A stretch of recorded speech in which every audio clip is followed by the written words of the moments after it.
That was Inside Out 2, a 2024 American animated coming-of-age film produced by Pixar Animation Studios for Walt Disney Pictures.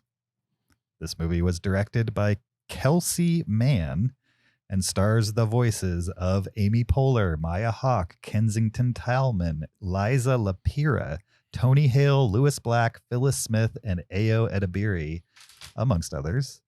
The official IMDb plot synopsis is: follows Riley, in her teenage years, encountering new emotions.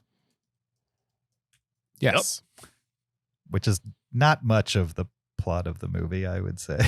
I mean, it's the heart of the plot, I would say. Basic premise, yeah. Sure. What else?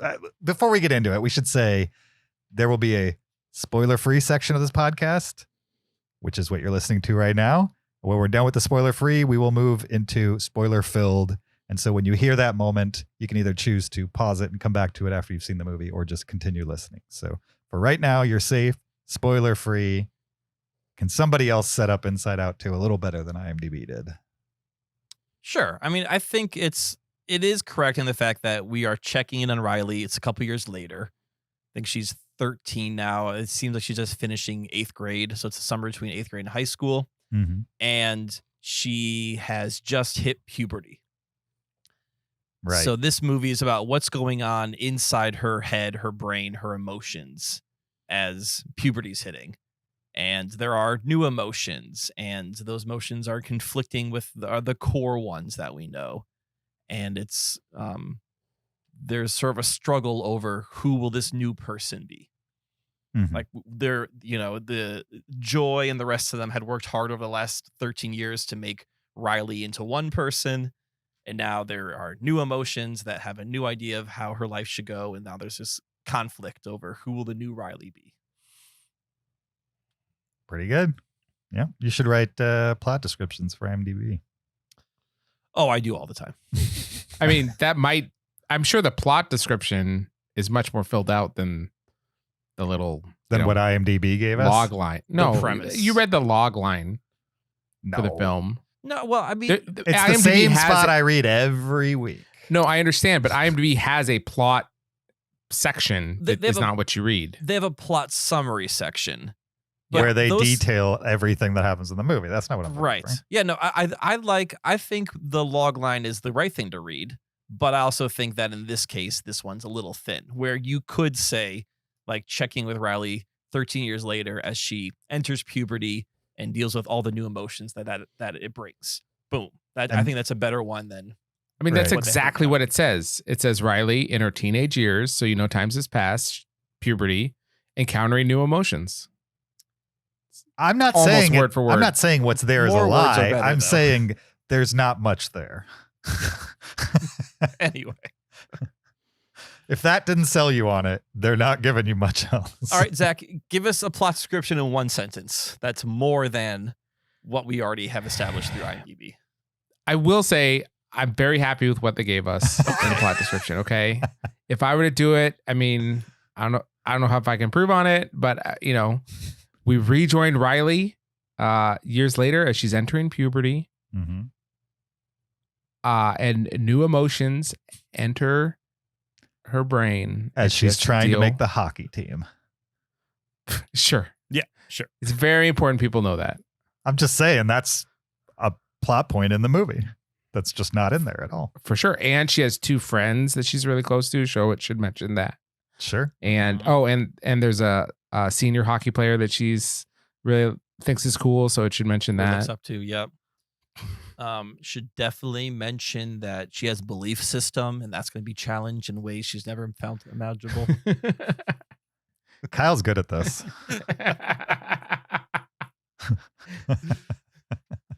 James, I was the master at writing like an English paper the night before. Just bam, one draft, turn it in, glowing marks. Nice. Yeah. Awesome. I was not that person. Okay. For sure. No, I mean, I was the night before person, but not the perfect mark person. Yeah. Yeah. It's a gift and a curse. Sure. I imagine more gift than curse. All right. So what do you guys think of Inside Out 2? Yeah. So I actually saw this at a drive-in movie theater. Ooh. Okay. Yeah. Which I'll admit is fun and novel, but not the ideal movie viewing scenario. Sure. But it was still fun to be there. My biggest complaint, this is more on the Cherry Bowl Theater in Northern Michigan than on the movie itself, is they advertised that the movie was going to start on their website like, oh, you're around dusk. They said around usually 9:15 this time of year, right? Because we are close to the solstice. We're close to some of the sun does set later. And being that the fact that I was in the western half of a time zone, the sun sets even later in the western half of a time zone than the eastern half of a time zone. Anyway, the movie did not start till 10 o'clock at night. And we're talking a kid's movie. Sure. And I was there with my son. We were there with with Megan's cousins who brought their kids who were around Galen's age and younger. And I would say about 9:45, you could just hear a group meltdown from like across the drive-in theater because all these kids who were staying up way late, like they're already up late, expecting like a 9:15 movie, and it's 9:45. Like, when's it gonna start? And my son's just getting all like losing it. Like, we should just go home.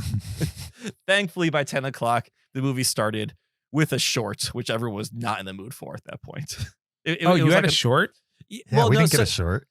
This was part of the drive-in theater. Like they're trying to do like the whole thing is like it's like the 50s experience. It's the good old days. That's sort of their shtick. So it started with like a Mickey Mouse, Goofy, Donald Duck short, which I'm sure was fine, but at the moment I was not in the mood to watch the short. So I mean, at least Inside Out 2 was relatively short, right? I appreciate that this was 90 minutes. Yeah. Right. And then it was a double feature. The next one's gonna be Kingdom of the Planet of the Apes, which I would have actually let Galen like maybe stick around and watch, but by this point it's gonna be like midnight when it was over. So like, we get home at 3 a.m. Like that's not happening. Yeah, because Kingdom was like 2.5 hours long. That was 2.5 hours long. It would have been 3 a.m. by the time you got in the front door. Right, and we were driving home next day, so yeah, I said another time. Anyway, that's just the setup to my experience. I like this movie. I'll just come on and say it. I think that this is a franchise that is easy to make a sequel to because we are following a girl who is growing up. So it's very easy to be like, well, we can just check in every couple of years. I heard another podcast link this to like Richard Linklater. It's like, like the Before series or, like Boyhood. Let's just check in every so often. So I think this movie did a really nice job of just sort of building upon the world that had already been established. We're given the emotions that we know. Some of the voices were recast. We now know that Tony Hale is the poor man's Bill Hader. Anyway, so we're given like the world we know. We're given new things like the belief system. I thought was really clever about sort of who is the core of this girl, and then we're also given new emotions, which I thought were very interesting. And as they're kind of thinking through, like, all right, when you hit puberty, what are the new emotions that you're experiencing, and like how would that all conflict? So I thought, like the first one, this movie did a really nice job of taking the concept of like something very esoteric, like emotions, and how do we explain this and package it in a way that people can digest, that kids can digest. It also kept the humor at the same time. And I don't want to get into like all of my favorite moments. We can do that on spoilers, but like I definitely was laughing during this movie. I found it funny. It walked the line of having an antagonist without actually having an antagonist, which we can talk a little bit more, which I thought was interesting. If I had any nitpicks or complaints, I would say that this one maybe didn't pack the emotional impact that I got in the first Inside Out. So like there's definitely a very cathartic moment that happens in the first Inside Out that I think hit a lot of people. And this one has its moments of emotion, but I think just how it was presented or how the movie tried to give you those cathartic moments wasn't quite as impactful as the first time around. So it's definitely in line with the first one. Maybe didn't quite reach the heights of the first, but definitely for a sequel and for a Pixar sequel, which have been mixed, I thought this was a pretty strong sequel. Nice. What do you think? I think I felt pretty much the same as Kyle. I did enjoy this movie quite a bit. I thought it felt very much in line with the first one as far as quality, themes that it wanted to tackle, competence level of how it did it. Like I thought that it introduced new and interesting elements to this inner emotional world. Like they made sense. They were they fit the plot really well. I thought they fit in really well. And then I enjoyed the new characters that we got.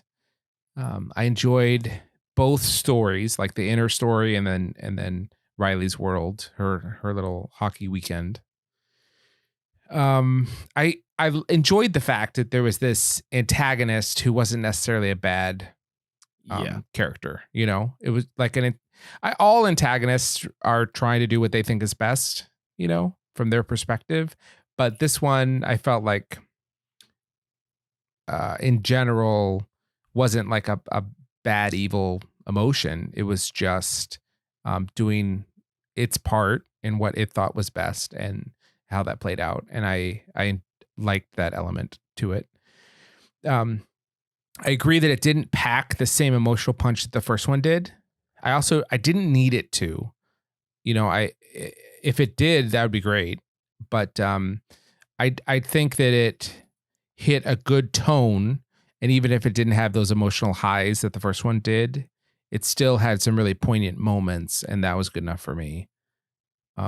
If I had any complaints, it might have been there's some elements that I thought, you know, they took it in slightly new directions with some of the art direction, with some of the art styling, and they were like fun, I guess. I mean, like I enjoyed that expansion in theory, but in practice, it felt a little bit out of place or a little bit cheaper humor to me than like what I expect from an Inside Out world. Are you talking the 2D characters or? Yeah. Okay. Yeah. I mean, I was fine with them mostly in theory. I'm fine with them, but it felt maybe, I mean, it is out of place for what I expect in my Inside Out world. And I'd be fine if it didn't include it. It felt a little bit more Wreck-It Ralph than Inside Out. Oh, like when they were in the vault. Yeah. Yes. Yeah. I see what you're saying. Yep. James, what'd you think? I think I generally agree with both of you. I enjoyed it. And I thought it was a worthy sequel. You know, whenever you're going to make a movie almost a decade on, like hopefully you're doing it for more reasons than just, hey, let's make another one because we need to have a hit here or something like that. You know what I mean? Like hopefully it'll have something to say. And it's kind of one of my issues with Furiosa was it didn't feel like there was a reason for it to be. Whereas with this movie, while this isn't a prequel, it felt like there was a reason for them to make it beyond just let's make a sequel to a successful Pixar movie. I don't think this one will live in my brain quite as much as the first one did, but also it doesn't have the benefit of being fresh. Like the environment itself, the exploration of learning about, you know, the way this world works and all those kinds of things, kind of the hooky, humorous elements that were established in the first one and then continued in this one, aren't near as we've lived with it for 9 years, so it's just an extension of those things. But it was a good extension. Like this is the most I've laughed in a Pixar movie in quite a while, for sure. It was very funny in my opinion, and I liked the complications that they introduced to the world. All of it made total sense to me, for sure. Yeah.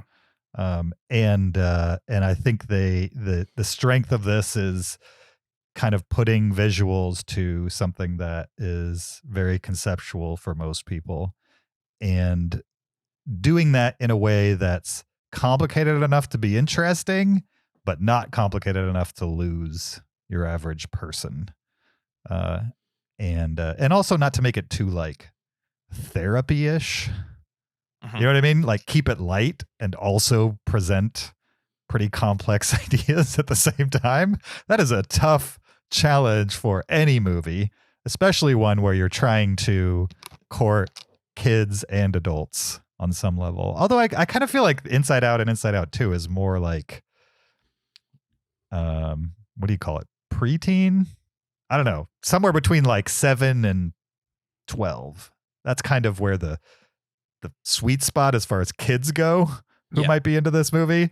And then because of the broader implications of emotions and time of life and all those kinds of things, adults are going to naturally be attracted to this.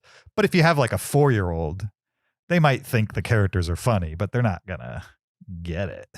Right, they're not going to understand what anxiety is. And right. Yeah. I mean, maybe the first movie might be even easier to explain to a 4-year-old than this one, because happy, maybe depressed. I don't know. Depressed is a little hard to explain to a 4-year-old. But sad. I think like, that's right. No, It's sad. sad. It's happy and sad and anger and scared.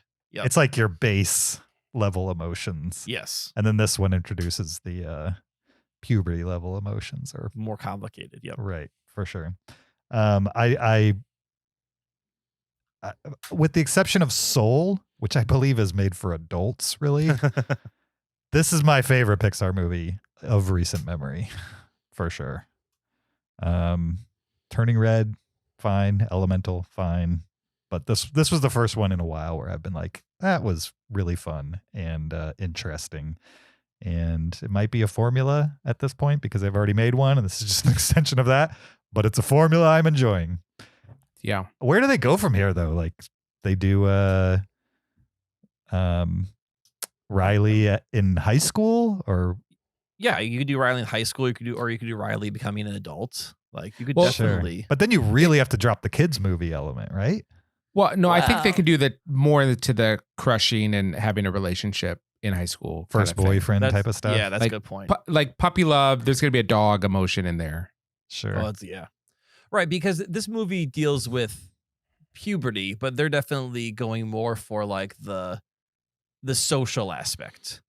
The friendship. Yeah. Like I'm going to a new school and I need new friends, and and it's less of like the what's going on with my body kind of movie. Like we're Turning Red is maybe more allegorical to like Mhm. physical change of that stage of life. Sure. Oh, I forgot Lightyear.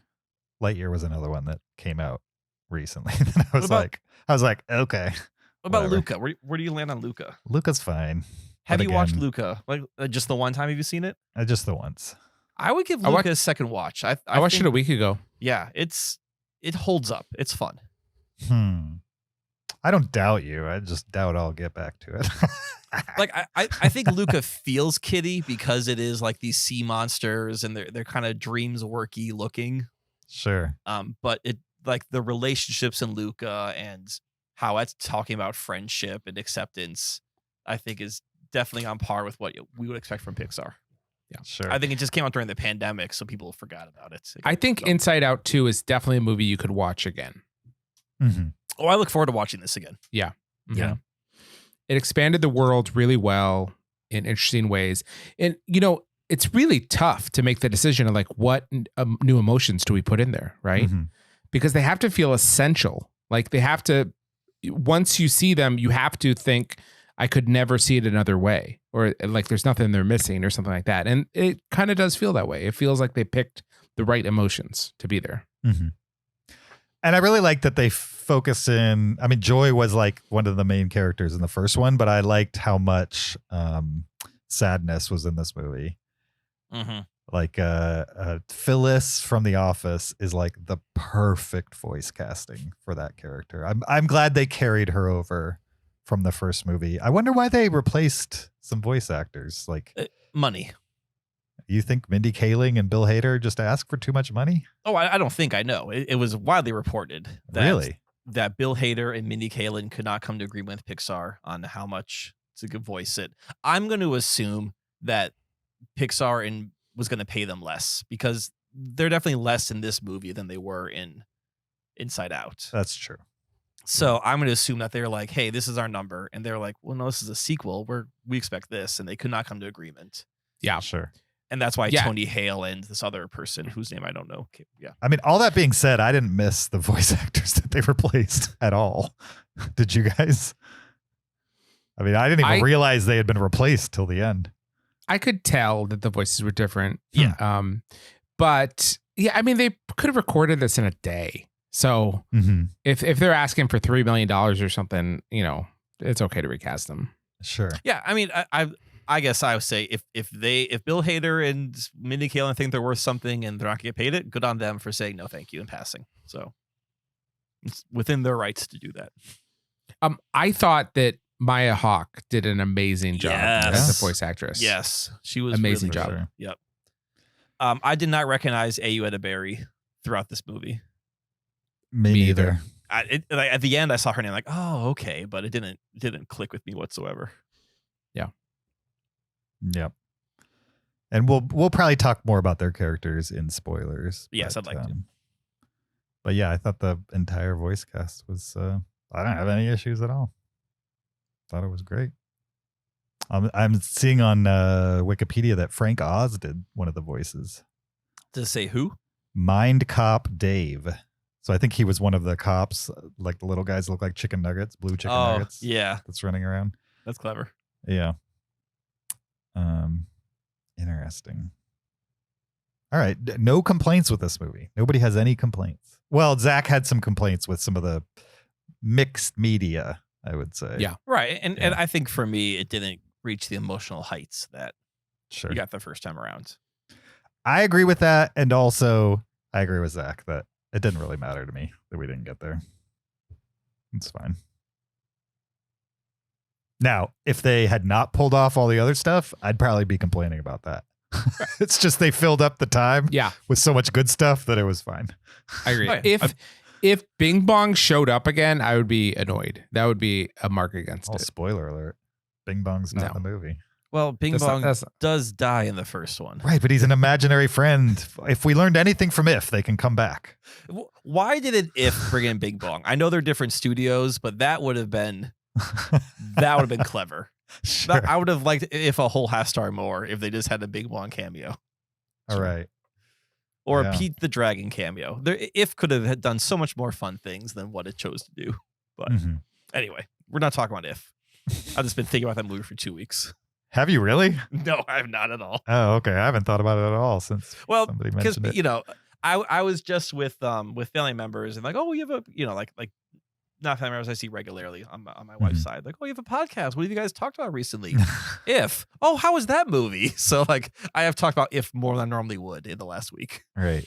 I hate that when now you're tasked to like trash talk a kid's movie to like normies. Right. or like I'm always asked right away, like, you say anything good recently? I'm like, let me pull up Letterboxd and Sure. yeah. And then you're like, do I tell them the one I really like or do I tell them the one they will probably like? Exactly. Type of thing. Yeah. Yeah, I know. So I'm just Yeah, telling been about why there. If is such a terrible movie. And Podcaster problems. yeah, they're like, what a snotty podcaster you are. Can't like a good kids movie now and then. All right. Anything else with Inside Out 2 before we move to spoilers? Nope. All right. Let's letterbox it first. What are you guys going to give Inside Out 2? 4 stars. I'm gonna go 4.5. It's I like Wow. to it wasn't the perfection that is Inside Out, so it can't be 5 stars, but it was really good follow up. So 4.5. I was going to go 4, but I think I have to go 4.5. This one's getting the Kevin Smith half-star bump. The bump. You know what I mean? I was in the mood to like this movie and it just happened. You still have that glow. And the movie didn't let me down in that arena. You know what I mean? It did not sour my mood at all. So James is now going to Claremont every Pixar opening weekend Yep. in the hopes. exactly. For every showing he can get Yeah. to. Yeah. Zach, have you seen James this happy ever? Yeah, What? absolutely. This Yeah, is definitely absolutely. like one of the happier James I've seen. Not that you're not a happy guy. No, but I'm the day always his son happy. was born, he looked exactly the same way. I was not around for that. Zach was there. He was in the delivery room. Like James' core memories: son was born, ran into Kevin Smith at the Claremont before Inside Out 2. That's my belief At structure an right there. Epic movie theater. For some reason, like that was weird too. Because Epic is like a local Florida chain with like 4 or 5 theaters. It just never. never crossed my mind. Anyway, Epics are nice though. they're fine. Just you don't expect to see Hollywood directors walking out of them. You know what I mean? Even if it is Kevin Smith. Let's move into spoilers for Inside Out 2. We're going to talk them right now. So if you haven't seen the movie and you want to stay spoiler free, hit pause. If you have seen the movie or you don't care about spoilers, then listen on. What do we got to say as far as spoilers go about Inside Out 2? I think we can talk about anxiety. Okay, sure. I get it every now and then. Oh, yeah, for sure. Yeah. So there were 2 moments when I felt like anxiety was moving in towards being the bad guy phase. And she never, or it, the character never went fully bad guy, which I appreciate. I like that these movies don't necessarily have a bad guy. They maybe have an antagonist, but they're, like Zach said, they think they're doing the right thing. And especially anxiety thought it was doing the right thing for Riley. So much as in, you could argue that Joy is maybe the antagonist of the first movie. When you realize, oh, she's like not letting go. Anyway. Sure. The 2 moments for me where anxiety felt like we were pushing the bad guy phase, but didn't quite get there, was one when she put all the emotions in a jar and like sent them off to, it was a long-term memory. It sent them off to the vaults. Back of the mind. The back of the mind. That's right. Yeah. So that felt like, again, that was a moment where anxiety made a decision to do something to other emotions. So that when that first happened, I'm like, oh no, are we gonna get a bad guy? And we kind of towed away from that. And the second was when she was running Imagination Land, kind of like this overseer. And then she realizes Joy was there. She's talking into the camera, kind of taunting. They're kind of taunting each other back and forth. And that felt a little super villainy also in the moment. Did you catch the famous Mac ad reference in there? Yes, with the something flying throwing into the TV stool or whatever. Yeah, exactly. Yep. Yeah, like the 1984.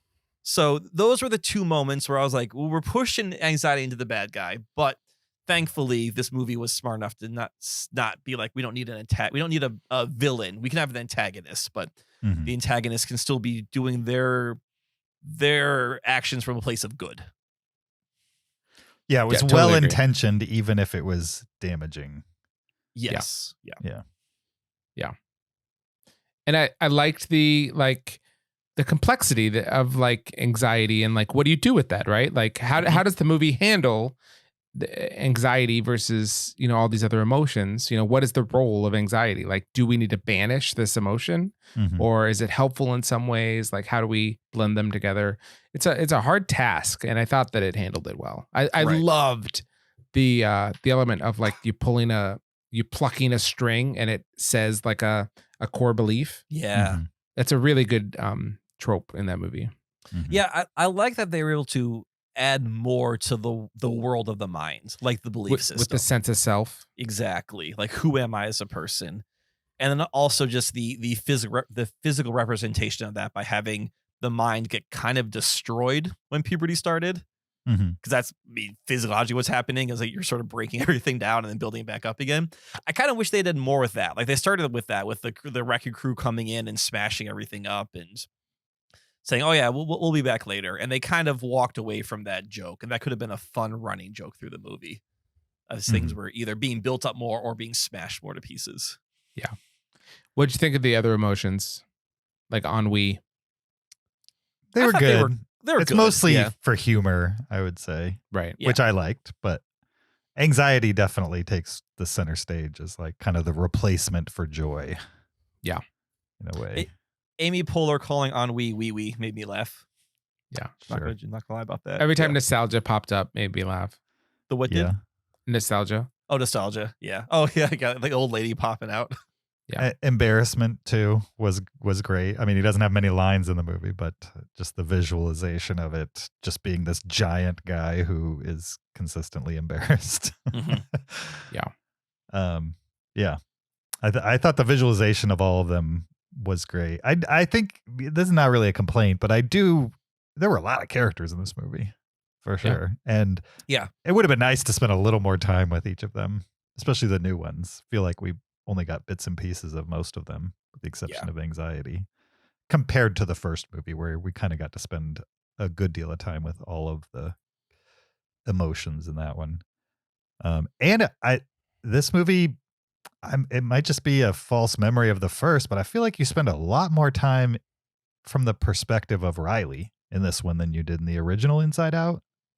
Is that me just misremembering the original? Seemed about the same to me. Really? Now that you say it, it seemed to me like we spent more time with her. Mm-hmm. Or maybe there was more time when we were cross-cutting between her and the emotions. So she was doing there's more something in bouncing the back and outside forth. world. Yes. Yeah. I think, which I think was fine though. I think it's kind of interesting to see the emotions figure out how do we respond to the situation, and then showing Riley respond, and the back and forth is clever. Yeah, I like too how it kind of ended with the idea that like anxiety is not necessarily a bad thing in proportion.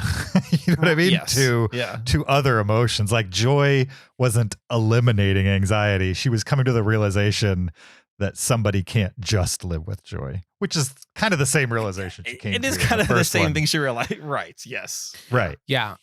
But it's like rather not she comes labeling to the emotion realization. bad. Go ahead. Like not labeling one of these emotions as bad. Right. Like we shouldn't have this emotion. It's like, well, this emotion is here. Okay. Like, so now that it's here and we can't change that, what should we do? How should it look? Mm-hmm. Yeah. But that is kind of the moment she has in Inside Out 1 also. Sure. Yeah. In a different way, but similar. that would be funny if every movie is Joy being like, we don't like this new one. She's like, oh, wait a minute, this can work. Sure. Yeah. I thought the sarcasm was very clever. Yeah. The fact that it was a literal chasm was also, but. And that anything you shouted over it would change in tone to sarcasm. Yeah. And then the other thing, I know you guys were a little mixed on the 2D characters, but the visual of anger reaching into Pouchy's mouth to try and pull things out, and Pouchy like kind of gargling over it, it's just something I would not expect to see in a Pixar movie at all. Right. Mm-hmm. And I thought that was just a little fun, different kind of humor for this movie. Let's talk about that, because if there was one major gripe any of us had, it sounds like Zach had a gripe with that. Sure. Explain yourself, Zach. So the Lonely Island used to have this TV show on Channel 101 called The Boo. The Boo. Malibu. Yeah, Sure. The Boo. And there's this character, maybe it was like a squirrel or something. And it would be like, okay, everybody, let's put on your 3D glasses, and it was very much like the Bluefy or whatever character in this. Right. And so maybe I had that in my mind as I'm watching this, because it's like it was similar. It's very similar in tone and like all that, and like and it felt, even though it felt like a little sinister in a way. Mm-hmm. Like and especially with Pouchy, it got sinister when he's like reaching in his mouth and that kind of thing. And it's just and then at one point, do you remember this? They had a like cardboard cutouts like map or something. Do you remember this? Like it was once in the movie, never again. Yes, it was the thought, not the thought train. That was the first movie. The Stream of Consciousness. Stream of Consciousness. Thank you. Yes. Yep. Yeah, they cut to these like cutouts of like paper cutouts or whatever. It's just like it's cool and clever to have this mixed media kind of thing, but it never goes back to it, and it's just a little jarring to me. I don't know. It felt unnecessary.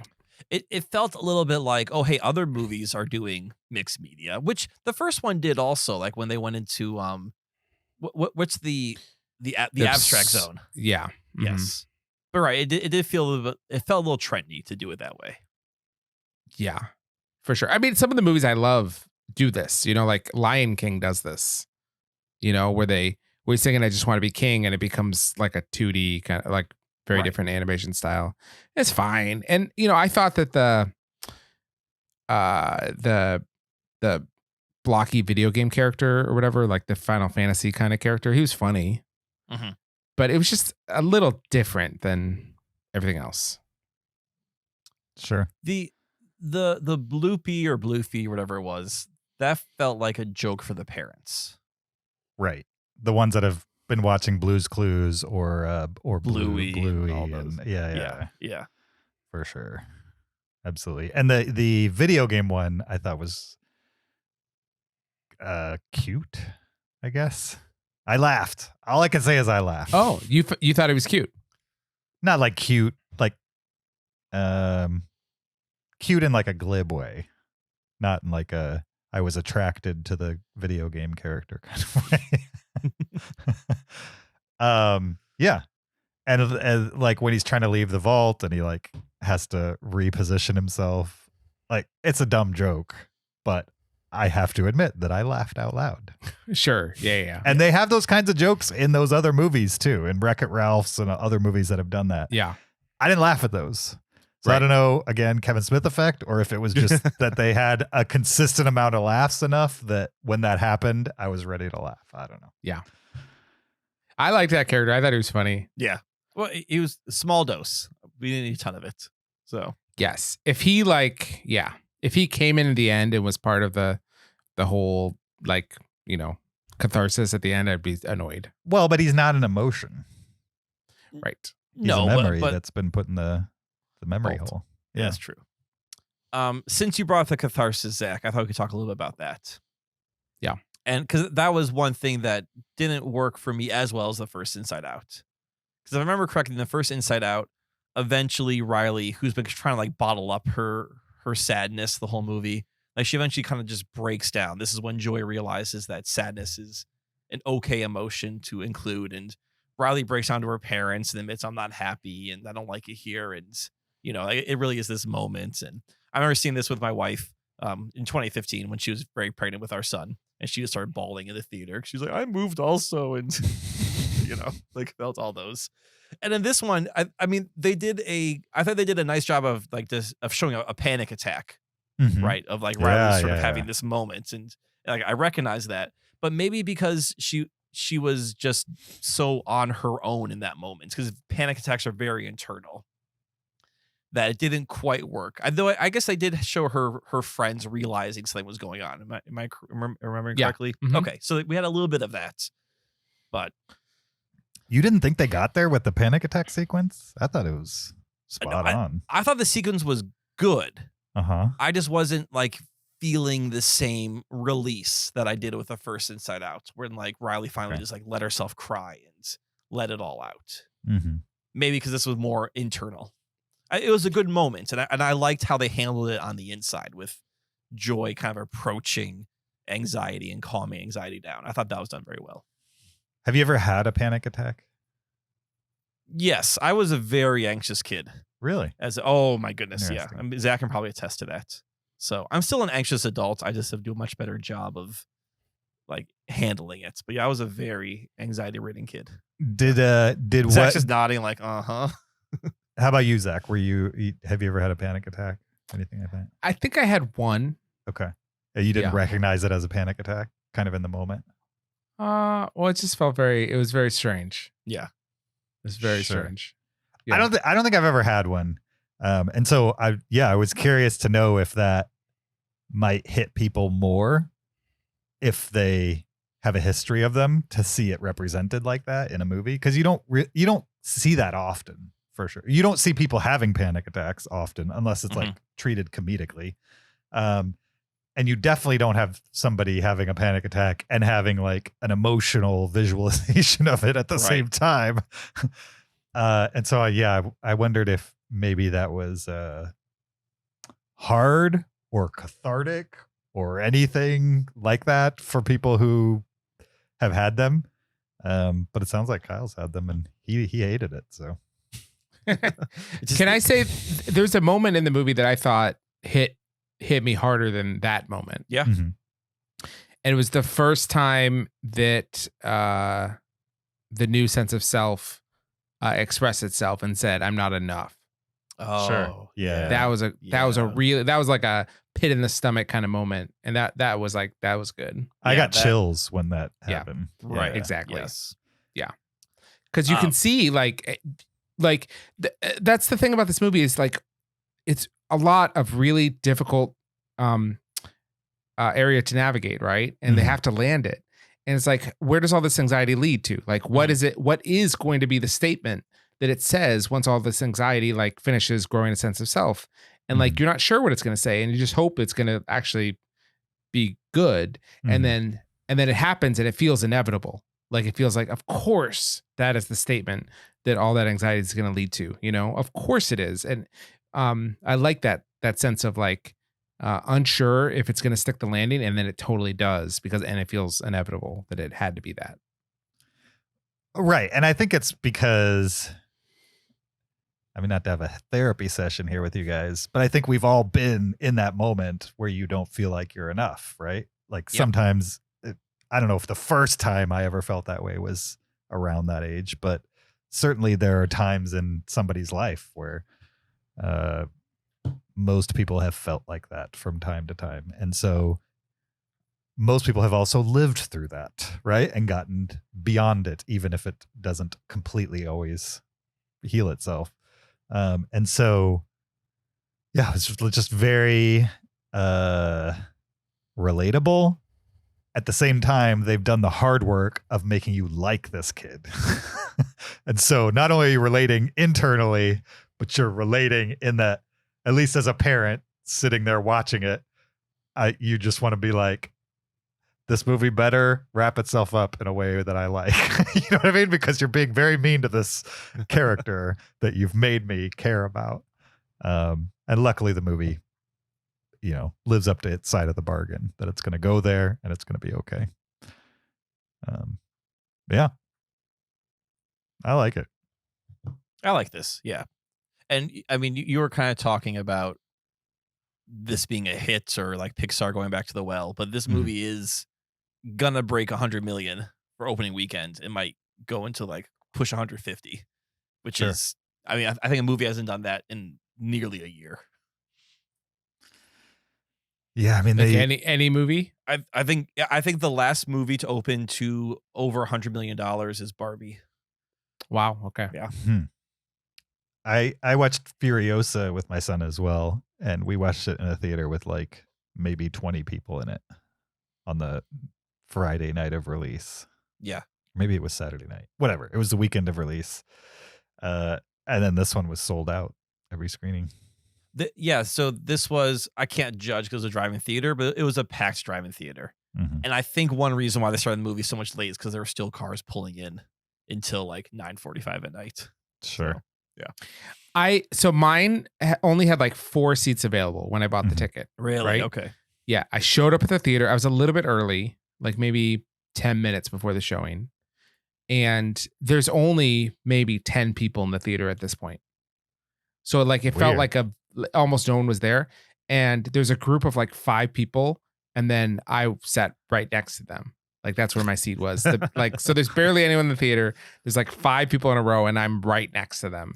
And like by the time the movie started, it had totally filled up like completely. Right. But for like 10 minutes, it was just like, it felt strange. Sure. And you're like a 40-year-old guy by yourself at a kid's movie. Yeah. Yeah. Wow. Have your kids seen Inside Out, Zach? So one of the worst decisions I've ever made as a parent was showing my daughter Inside Out. Really? Yeah. About maybe a year and a half ago, 2 years ago. Okay. She just wasn't emotionally ready for it. And we got about halfway through when the first island started falling apart and disappearing, and she lost it. Oh, okay. So it was too much for her. Yeah, we didn't even get to Bing Bong or any of that. It was That's probably good. Yeah. It was all of those islands disappearing and her thinking like, is that going to happen to me? Like, what if I lose my family? What if I lose my sense of humor? All this, and she just was inconsolable for like a half an hour. So she really internalized it.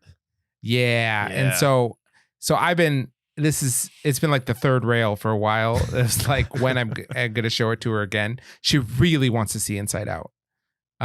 Sure. But I was like, I got to make sure she's emotionally ready for it this time. I mean, but like the fact that she wants to watch it, shows maybe she is starting to feel like I can do this again.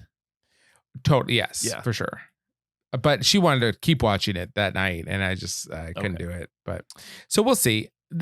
one question I had about this one, I think this one's actually less chance of it doing that to her. You know, I think it's a little bit more handleable for young emotions, but a little bit less relatable just because it's a girl, you know, who's 13. Mhm. Right. It's puberty, and that's Yeah. And Like, there's my daughter like doesn't have. more to follow Yeah. along with from a concept perspective, like all I the different agree. emotions. But like this one's much more about navigating friendships. Mhm. And like my daughter isn't navigating friendships yet. She has her friends, right? But there's no like angst in the friendships yet. Mhm. Right. Yeah. Hmm. So I don't know. I would almost show her this one first just because I'm scared of Inside Out now. But pretty soon I need to show it to her. I just need to show it to her without her younger brother. So like just her. Yeah, I think for little kids in general, Inside Out's a little harder to. It's not a great entry point. Inside Out 2 is rated PG. I don't know if Inside Out is PG or G. Hmm. So like at least the MPA is like, okay, this is, you know, not for little kids. This is definitely, you know, think about this is for your kid or not. For the record, unrelated but related, the squirrel in the boo is named Hooba Stank. Yeah, that's right. Absolutely. The squirrel in the boo. What? Yeah. The squirrel in the boo is Hoobastank. If you don't know, if that sounded like Chinese to you, don't worry about it, Kyle. Yeah. If you know, you know. Right. The squirrel in the boo is Hoobastank. Oh, you're talking the Lonely Island show. Yeah. Right. Okay, yeah, I've never seen it. I think the phrase let's put on your 3D glasses at least once a week. What was funny about it, for those who haven't seen it, is then everything on the screen gets blurry for no reason whatsoever. And then Yeah. they do like an entire scene blurry when nobody's watching in 3D. Yeah. It's pretty great. And it was like a running joke for some reason. I don't know why. My screening did not have a Kevin Smith promotional appearance, which I was pretty disappointed with. Why not? I don't know. Oh, Kevin Smith didn't come on and announce No. your movie also? No. Yeah. No. I don't know what to tell you. We didn't stick around for this because it was a drive-in, but I did hear that there was a little stinger at the very end. Did you guys watch anything at the very end? Yeah, I stayed, but I don't really remember what it was. Do you? Okay. Zach? I stayed to the end as well, but I don't necessarily remember a stinger. There is a stinger, but it's not like a ready for part 3 type Well, stinger. Yeah, I'm sure it's not like here's new emotions pounding at the door or something. So Yeah, I wanna look it up I don't now. remember. Oh, I know what it was. It's that the regret that's caught in the vault, or the dark secret. Oh, the deep guy dark that was secret. the deep dark okay. secret comes out, gives one secret, and then the other characters shove him back in That wasn't that funny, actually. and like slam the door on him because they're like too early for that Interesting. to reveal the deep. Oh, what was the secret? I mean, this is a spoiler section. I think the secret was, I don't remember it. was it about like somebody having an accident, like pooping their pants or something like that? I think you're telling on yourself because I don't No, remember, I'm but not that doesn't telling sound on right. myself. Wait, no, How it's my dare you. deep dark secret. How dare you? Okay, we gotta know. It's Inside okay, Out James. We've all pooped our Sure. pants before. Stinger. We have. When we were We babies. have? When we were babies, you'd never pooped your pants, I don't. How about this? I don't remember ever pooping my pants. but you did it. Allegedly. I'm just saying I don't remember it. Well, you still did it, whether you remember it or not. Allegedly. I hate these articles where they have to do 8 paragraphs before they'll just tell you. Oh, it's like Screen Rants or something like that. Right. Yeah. Come on. Okay, well, it wasn't that memorable if we can't even think of it. Oh, they reveal that she burnt a hole in the rug. Yeah, it was so dumb. Yeah, it wasn't Oh. even like a good secret. No. 3 stars. The secret I came up with was better. That she pooped her pants. Probably would have given them a PG-13 though. Yeah, but how do you keep it? I mean, that's a secret poop. Like, that's not like I pooped my pants and my parents found out. It's not a secret anymore. That'd be like I pooped my pants and I had to clean up all by myself, or I was at a friend's house and I pooped in the closet and then I never told them it was me. I would go farther down this trail, but I think probably we shouldn't. Okay, all right, that's fair. Yeah, it was nothing. You didn't miss anything, I guess. is Okay, the that's bottom fine. line. It's not like it changed the movie. This No, this so- magical stinger. By that point, we were in the line to get out of the theater. So the drive-in. Sure. You know what I want them to bring back? What? Render bloopers. Oh, Let's like bring they back did with render bloopers to like with the Pixar original movies. Shrek, they did that. Shrek? No, Toy Story. Okay, I'm pretty sure Toy Story Shrek- 1 oh, and 2 had Okay. render bloopers. Sorry, Shrek had like a special on the DVD where they did render bloopers. Well, they were ripping off Pixar then. Wait, Toy Story had a render bloopers in the sense of like mistakes in the Yeah. rendering process. Yes. Yeah, I thought they not like Monsters Inc. where they render fake bloopers. Right, yeah, Monsters Inc. had No. fake bloopers. No, Toy Story bloopers would be like someone would run and then their hair would be like running behind them. Oh, okay. Things like that. Right. But I think there might also be gags in the render bloopers in Toy Story 2. Toy Story 2, I don't think had render bloopers. I think that they just had Render Monsters Inc. issues. style bloopers. Right. Like Right, 'cause canned there's one of like bloopers. Stinky Pete like talking up a Barbie doll or something like that. Right. Yeah, I think but in Toy Story 1 they had render bloopers. Probably, yeah. Yes. Some of the early ones they had render bloopers, and then they kind of stopped doing that because I think the 3D generation of it all was no longer new to people. So Right. It was novel back then to show. right. For sure.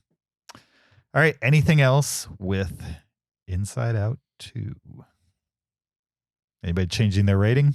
The Nope. only reason I gave this 4 is not the only reason. I did give Inside Out 4.5.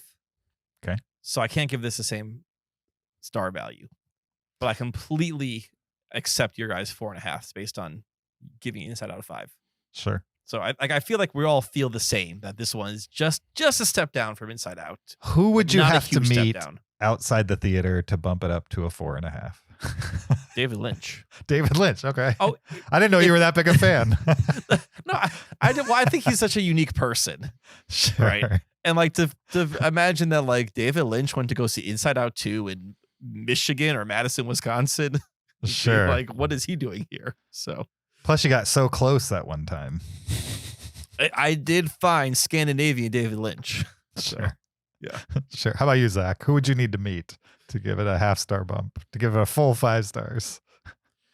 I don't know, Mr. Beast. Awesome. Oh, my son talks about Mr. Beast all the time. All the time. Did you know Mr. Beast? Did you know Mr. Beast? Did you know Mr. Beast? I was like, it's all made up, Galen. He's just doing it for likes and views. Yeah. He's doing it to beat the algorithm. Yep. Yeah, he That's didn't for really sure. do whatever you told me he's doing. So He does do those things. I mean, he does those things, but they're all in the very controlled environments that, it's like saying that Bear Grylls did those things. He did. Gotcha. They caught it on camera. Yeah. They went out to the woods, they filmed for a day, they went back to the hotel room. He did those things, but it's presented in a different package. Sure. I'm just saying Mr. Beast does those things and presents them in a less than truthful package. It's not a documentary. I'll agree with you. Right. But, he's It's a 8, reality show. And he's like, oh, yeah. So I'm trying to explain to him, like, it's not real. It is presented. All right. So Sure.